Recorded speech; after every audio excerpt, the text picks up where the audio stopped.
सभी साथियों को क्रांतिकारी जय भीम। साथियों में एडवोकेट सुजीत सम्राट, राष्ट्रीय अध्यक्ष नीली क्रांति।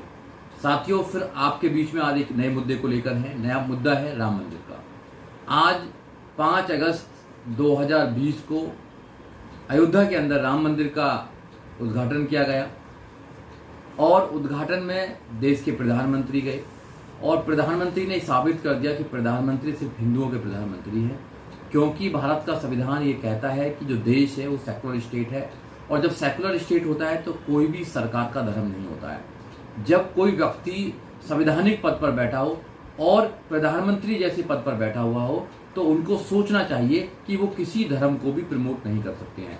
अगर वो किसी धर्म को प्रमोट करते हैं, किसी धर्म का प्रोपोगंडा करते हैं या किसी धर्म को आगे बढ़ाने की बात करते हैं तो कहीं ना कहीं जो और दूसरे धर्मों के लोग हैं उनको ठेस पहुंचती है और धर्म हमेशा से एक दूसरे को लड़ाने के लिए काम करता है। तो यहाँ पर ये सवाल उठता है, जो बुद्धिजीवी लोग हैं उनके लिए सवाल उठता है कि आज अगर आप चुप रहेंगे और ऐसे मौकों पर भी आप नहीं बोलेंगे और प्रधानमंत्री को करेक्ट नहीं करेंगे, क्योंकि आपको बोलना चाहिए कि आप एक वर्ग के लोगों की वोट लेकर प्रधानमंत्री नहीं बने हैं। आपको देश के हर वर्ग ने, हर समाज के लोग ने वोट देकर प्रधानमंत्री बनाया है। अगर आप देश के प्रधानमंत्री हैं तो देश के संविधान का पालन करें, क्योंकि जब आप प्रधानमंत्री बने थे तो देश के संविधान की शपथ लेकर आपने कहा था कि मैं देश की संविधान की रक्षा करूंगा और सुरक्षा करूंगा, और आज तुम खुद ही इस देश के संविधान का जो स्ट्रक्चर है उसको कमजोर करने का काम कर रहे हैं। क्योंकि भारत के संविधान के अगर प्रियम्बल पढ़ेंगे आप, प्रियम्बल में कहा गया है कि India that is Bharat, this is the secular state. जब सेकुलर स्टेट की बात आती है तो स्टेट का कोई धर्म नहीं होता है। और यहाँ देखा गया है अयोध्या के अंदर दो सरकार है, एक सेंट्रल सरकार और एक उत्तर प्रदेश की सरकार, मोदी सरकार और योगी सरकार। दोनों सरकारों ने सरकारी फंड का दुरुपयोग करके मंदिर का निर्माण करने के लिए काम किया गया, जो सरासर गलत है, और एक धर्म को आगे बढ़ाने का काम करने का काम किया गया। आज कोरोना जो कोविड-19 है वो पूरे देश के अंदर एक महामारी का रूप ले रही है। और जब भारत के अंदर हजारों की संख्या में केस थे तो इन्होंने ऐसा लॉकडाउन लगाया, पूरे देश के अंदर लॉकडाउन लगा दिया। इनकी पुलिस ने लोगों पर अत्याचार किया, मजदूरों को एक स्थान से दूसरे स्थान पर जाने के लिए पुलिस ने अत्याचार करा। और ये सरकारें, ये दोनों सरकारें, जहां जहां भी बीजेपी की सरकार है वहां पर लोगों को एक स्थान से दूसरे स्थान पर जाने के लिए कोई भी व्यवस्था नहीं करी है, क्योंकि उन्होंने कहा कि कोरोना बढ़ रहा है, कोरोना हो रहा है, जब हजारों की संख्या में था।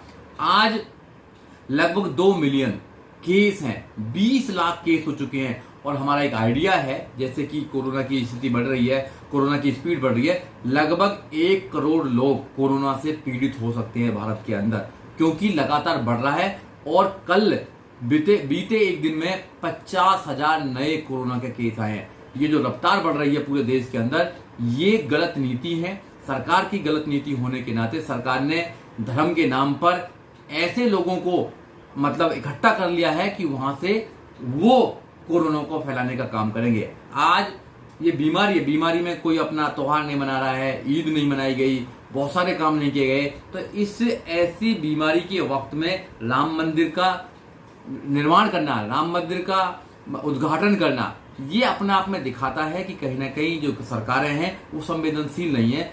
और सरकार के कुछ मिनिस्टर भी अब कोरोना पॉजिटिव हो गए हैं, जैसे अमित शाह है कोरोना पॉजिटिव है, मगर उनके लिए तो अच्छा हॉस्पिटल है, वो मेदांता में चले गए।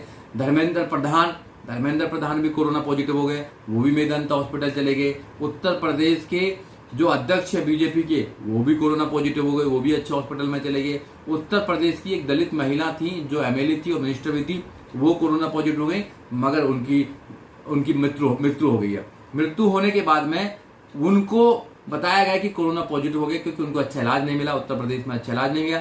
आज भी दुनिया के सारे देशों को देखा जाए तो भारत की मेडिकल फैसिलिटीज, भारत की मेडिकल जो प्रणाली है वो कहीं नहीं टिकती है, कहीं कोई नंबर नहीं है, कोई रैंकिंग नहीं है। जब भारत का मेडिकल स्ट्रक्चर है वो बहुत कमजोर है, बहुत उसमें ज़्यादा सुधार होने की आवश्यकता है, तो मेडिकल फैसिलिटीज में सुधार करने की ये जरूरत नहीं समझ रहे हैं, या मेडिकल जितना भी हमारा सिस्टम है उसको वो रिफॉर्म नहीं कर रहे हैं और एक तरफ मंदिर बना रहे हैं। तो फिर बीमारी तो बढ़नी है। आज जरूरत है अच्छे हॉस्पिटलों की, आज जरूरत है अच्छे विद्यालयों की, आज जरूरत है अच्छे यूनिवर्सिटीज की, आज जरूरत है लोगों को रोजगार देने की। तो मोदी सरकार ने तो सिर्फ धर्म के नाम पर राजनीति करी है और धर्म से सिर्फ एक वर्ग के लोगों को फायदा है। सदियों से उनको फायदा हुआ है। धर्म से सिर्फ बीजेपी को राजनीतिक फायदा है और ब्राह्मण समाज को आर्थिक और सम्मान रूप से उनको फायदा है, क्योंकि धर्म उनको आर्थिक मदद करता है।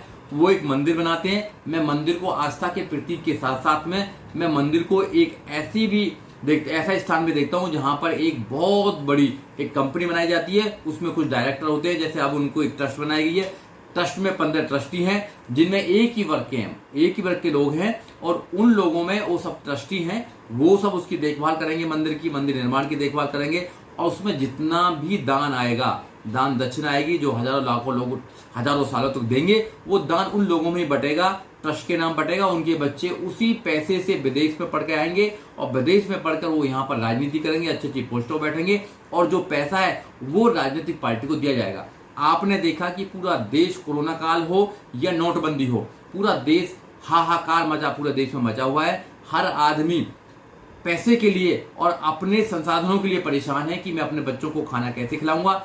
और ये आंकड़ा भी है, आप देखेंगे जब इंडेक्स देखेंगे, हंगर इंडेक्स देखेंगे देश के अंदर, तो 19.4 करोड़ लोग, मतलब साढ़े 19 करोड़ लोग रात को भूखे सोते हैं। जिस देश के अंदर 19 करोड़ लोग रात को भूखे सोते हों, वहां पर हजारों करोड़ रुपया खर्च करके बीजेपी ने अपने 900 ऑफिस बनाए हैं, 500 ऑफिस उनके बन चुके हैं, जो एक एक ऑफिस में कई हजार करोड़ रुपया लगाया गया है, और 400 ऑफिस और बनने। पैसा कहां से आया, ये सोचने वाली बात है। 2014 से लेकर 2020 तक जो 6 साल का कार्यकाल है, मोदी सरकार ने पूरे देश का पैसा लूटकर अपने निजी कार्यों के लिए, अपने कार्यालय खोलने के लिए, राम मंदिर बनाने के लिए, अपने धर्म को प्रमोट करने के लिए, अपने पार्टी को प्रमोट करने के लिए सब कुछ तहस नहस कर दिया है। और जब नोटबंदी हुई थी, मोदी सरकार ने नोटबंदी जब करी थी 2018 के अंदर, तो उन्होंने अपने लोगों को बता दिया था कि हम नोटबंदी कर रहे हैं, तो उन्होंने अपने सारे पैसे इधर उधर कर दिए और जो जनता थी उसके सारे पैसे निकलवा लिए। और आज सबको पता है किसके पास में कितने पैसे हैं, तो वहां पर एक बहुत बड़ा घोटाला हुआ था। दूसरा घोटाला ये अब बता रहे हैं कोरोना राज में हुआ। कोरोना राज में 20,000 करोड़ का जो पैकेज दिया था, वो कहाँ है 20,000 करोड़ का पैकेज? 20,000 करोड़ के नए हॉस्पिटल बनने चाहिए थे। एक भी हॉस्पिटल का अगर बताएं कोई करा हो तो, शिलान्यास करा हो कोई बताइए। हमारे देश के अंदर हॉस्पिटल्स की जरूरत है, क्योंकि हमारे देश के अंदर जो बड़े बड़े लोग हैं या जो सत्ता में बैठे हुए हैं, वो तो मैदानता जैसे हॉस्पिटल में चले जाते हैं जहां पर होटल जैसी फैसिलिटीज हैं। अरे अगर आप सरकार के लोग जो सरकार के बड़े पदों में बैठे हैं, अगर वो भी सरकारी अगर हॉस्पिटल में जाएंगे तो फिर सरकार के हॉस्पिटल किसी काम के नहीं है। तो आप लोग समझ सकते हैं इस बात को कि उन लोगों के लिए मैदानता जैसे हॉस्पिटल है, और जो गरीब लोग हैं उनके लिए ऐसे हॉस्पिटल बना रखे हैं जहां पर वो जाते हैं सही और मर के फिर आते हैं। तो आपको समझना पड़ेगा, सरकार बिल्कुल भी संवेदनशील नहीं है उन लोगों के लिए जो लाखों करोड़ लोग हैं धर्म की अफीम पिलाना चाहते हैं। नेपोलियन ने कहा, एक बात कही है कि जब लोग अपने अधिकारों की मांग करने लगे, जब लोग शिक्षा की मांग करने लगे, जब लोग रोजगार की मांग करने लगे, तो उसको धर्म के नाम पर उसको बहका दीजिए, धर्म के नाम पर कर दिया। अब देखा होगा आपने कि धर्म के नाम पर, राम के नाम पर, राम के नाम पर, राम के नाम पर ये पूरी अपनी राजनीति चला रहे हैं। ये धर्म की अफीम खिलाकर ये लोगों को गुलाम बनाए रखना चाहते हैं। तो मैं आपके चैनल के माध्यम से दलित समाज, जो SC ST समाज, OBC समाज है, और जो अम्बेडकरवादी समाज है, उन सब लोगों से मैं कहना चाहता हूँ, जो बहुजन समाज है, मैं उससे कहना चाहता हूँ कि आप धर्म के नाम पर जो हजारों सालों से गुलाम बनाए गए थे, फिर तुम्हें धर्म के नाम पर गुलाम बनाने की षड्यंत्र हो रहा है।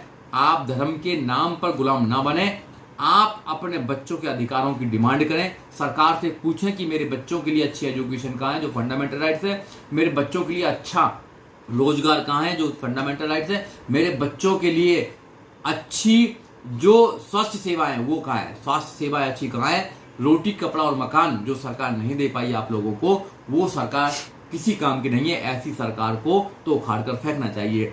और दूसरा सवाल ये मेरा है कि जो लोग कहते हैं कि भैया कि ये जो अयोध्या तो जहां की है, काशी मथुरा बाकी है, अब वो इस देश के अंदर और कुछ करना चाहते हैं। देश के अंदर जो एक प्यार है, भाईचारा, उसको भी खत्म करना चाहते हैं। ये चाहते हैं कि जैसे इन्होंने 6 दिसंबर 1992 को एक मस्जिद को ढाने का काम किया, ऐसे ही ये आने वाले समय में काशी और मथुरा में जो चीजें हैं उनको भी ये ध्वस्त कर सकते हैं। तो आने वाले समय में आप सरकार को देखना पड़ेगा और लोगों को देखना पड़ेगा कि ये क्या कर सकते हैं, क्योंकि इनकी जो रणनीति है वो दो ही चीज है, हिंदू मुसलमान करके अपनी राजनीति को सुनिश्चित करना और इस संविधान को कमजोर करना। ये संविधान को कमजोर इसलिए करना चाहते हैं क्योंकि ये मनु के वंशज हैं और जब जब भी मनु के वंशज सरकारों में आए हैं, जब जब भी संविधान पर कुठाराघात हुआ है। क्योंकि इनके एक मिनिस्टर हैं अनंत कुमार हेगड़े, वो कहते हैं, जो आरएसएस से बिलोंग करते हैं, वो ये कहते हैं कि हम जो ये बीजेपी सरकार है जो सेंटर में और जो उसमें राज्यों में आई है, वो सिर्फ इसलिए आई है क्योंकि हम भारत के संविधान को बदल सकें। ये भारत के संविधान को बदल पाए हैं। जो भारत का संविधान आपको आज़ादी देता है, जो भारत का संविधान आपको IAS, PCS, doctor, engineer, professor, जज, वकील बनाने की आज़ादी देता है और अधिकार देता है, जो भारत का संविधान आपको राजा बनने का रास्ता खोलता है, जो संविधान आपके बच्चों को एजुकेशन देता है, जो संविधान आपके बच्चों को रोजगार देता है, जो संविधान आपको पूर्ण रूप से आज़ादी देता है, उस संविधान को खत्म करके उस संविधान की जगह उस मनुस्मृति को लाना चाहते हैं, जिस मनुस्मृति को बाबा साहब डॉक्टर अम्बेडकर ने 25 दिसंबर 1927 को आग लगा दी थी। वो उस मनुस्मृति से लाना चाहते हैं, जिस मनुस्मृति में आपके लिए कोई भी अधिकार नहीं है। तो मेरे भाइयों, आपसे मुझे इतना ही कहना है कि आप अपने बच्चों को एजुकेटेड बनाएं, आप सरकार से सवाल करें और सरकार को चेंज करें।